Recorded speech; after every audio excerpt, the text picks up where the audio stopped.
Riley Klein, and you're watching another movie in the week. And the movie this week was Scott Pilgrim versus the World. So if you haven't watched it, watch it now. If this is your first movie of the week, what I do is I talk about a movie here. You guys can comment below your thoughts. At the end of our video, I say the movie for next week so you can follow along. I have the air on because it is really hot in my room, and I've actually been kind of sick lately, like very weird. I won't get into logistics, but like I don't really know what's up, and it's this thing where it's like it's kind of been different every single day. And I've been saying okay, I'll just go a little bit into it.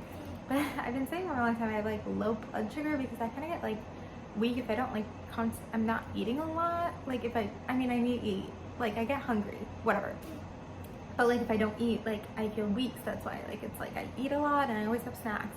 But it's been getting like worse and worse. And so that's when I was like literally like almost passed out a few times. I was like having excessive hunger. I did blood work this week, and so I've been getting like different symptoms every day. So like now I'm getting like shortness of breath and just like weird feelings, and like, you know, one thought was like diabetes or like hyperthyroidism, which when they did my blood work, my like thyroid levels were a little bit high, but not too much of like a concern for them. So I don't know, like maybe I am having a little bit of hyperthyroidism. I don't really know. My excessive hunger went away, but like I just like feel very like weak, and like my legs are hurting. I don't know. It's just been a little bit different every day, and then I'm just like haven't been feeling it great and just kind of low energy and everything. So anyway, we're moving on to Scott Pilgrim versus the World.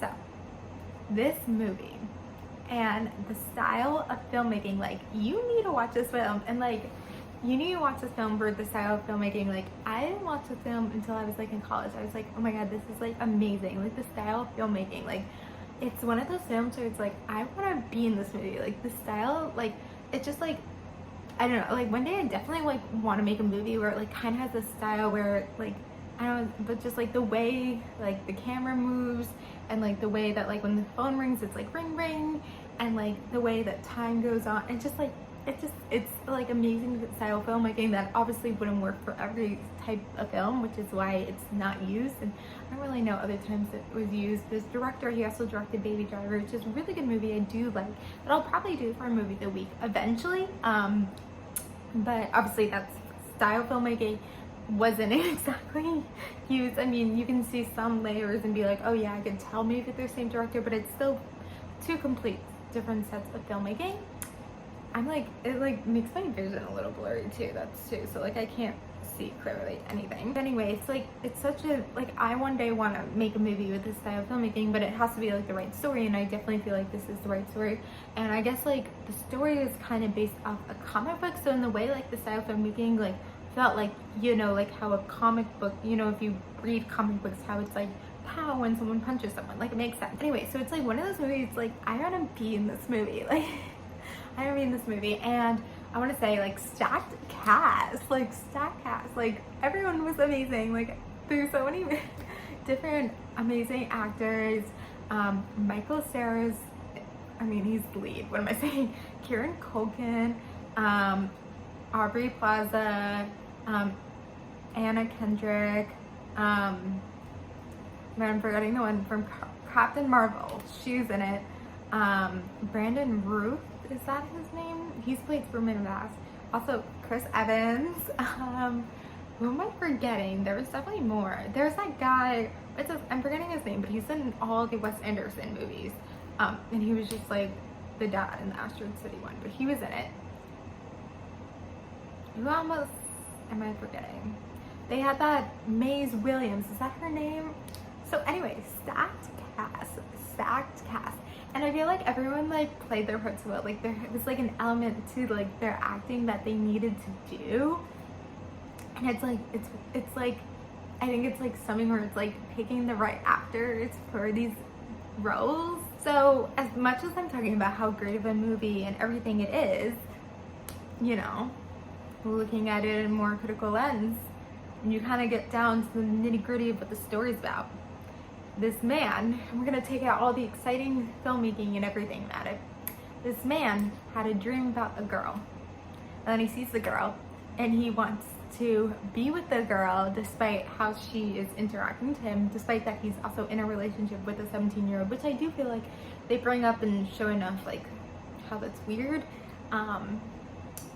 So yeah, but he's still in a relationship with someone else, and he wants this new girl. And then of course he has to like fight all of her exes to like show his worth of dating her. Do you see what I'm talking about? That like trope about like seeing a girl in a dream and then just needing to be her with her, like whatever the cost, and then also having to like fight guys for her, and then like at the end she's just like sitting there. I mean, like, and then like she does fight, but she like fights his like ex-girlfriend, which like anyway, but like in the end she's like helpless. Like they make her helpless, and it's just like a story. It's like dumb. It's like I didn't get it. It's like I hate that trope in movies, like that idea of movies about like a guy just like falling for a girl for no reason just because she was in his dream, and then like having to like fight and save her. Like that is like the worst trope ever. That's like the worst story ever. So I mean, that's kind of like, when you think about it, like that's kind of like makes sense for comics, because that's like what superheroes do. But when you think about it, in 21st century, like this is so sexist. Like, what is this story about? And I guess that makes up for it by the amazing filmmaking, but like I have to look at it critically. Like, this is what the story is about. Despite all the filmmaking elements to it, this is what the story is about. And I have a problem with it. I do.